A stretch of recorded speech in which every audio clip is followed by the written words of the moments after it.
Hello everyone and welcome to today's video. Today is a little different because I'm doing a tutorial and I've never done one of these, so hopefully this turns out okay. I really hope it does. Hopefully you learn a thing or two from this tutorial. So I'm going to be showing you how I personally change a grayscale image into a colored image. So today I'm going to be using Clip Studio Paint Pro. This is the first time that I've ever used this program, and I drew this little elf portrait kind of as a practice just to see how I like the program, and I really do love it. But this isn't about if I love the program, this is about coloring a grayscale image. So what I do is I create a new layer above the grayscale image, and I will either set that layer blend mode to multiply, soft light, or color. It really just depends. They sort of all kind of do the same thing, but it's totally up to you what kind of desired look you're going to be going for. In this case, I use soft light.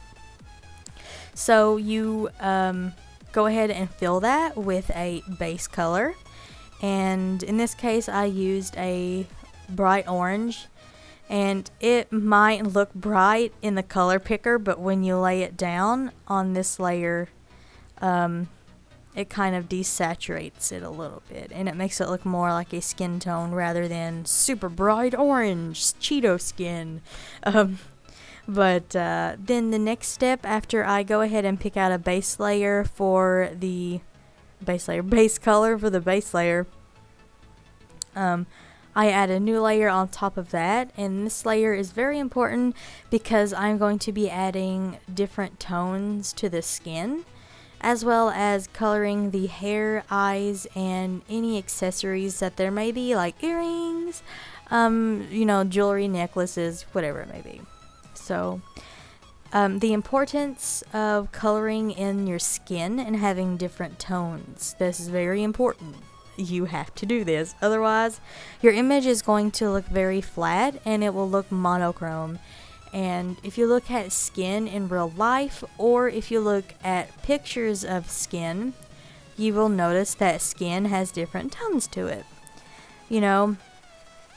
For example, like if you look at under eyes or around the eyes, there's usually purples or blue or even sometimes green tones around the eyes. And you want to kind of emulate real skin. If not, like I said, your skin will look very flat, very monotone, and it won't look right. So what I normally do is I start off with the forehead, and I will add kind of a yellowish tone, not super bright yellow. I just add a tint of yellow to the forehead, and then I will go to the eye area and I will add tones of purple, some blue, and a little bit of green. And then I will go in the middle of the face, like on the nose and the cheeks, and I will add tones of either red, pink, maybe even a little orange.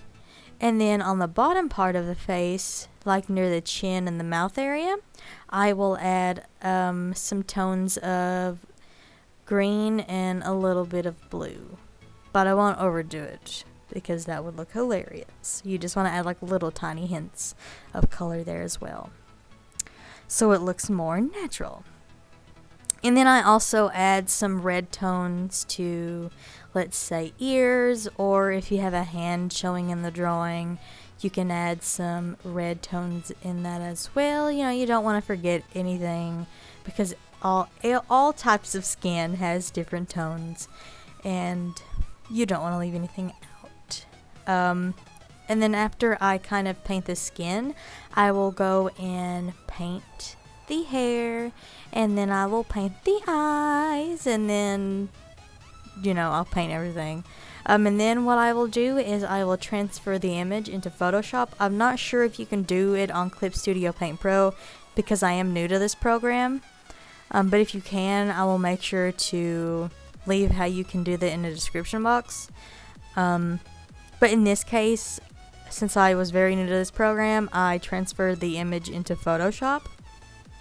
And then I adjusted the curves and the levels, as you can see here. But I also kind of added more of a reddish purple tone to the forehead and a little bit to the cheeks as well.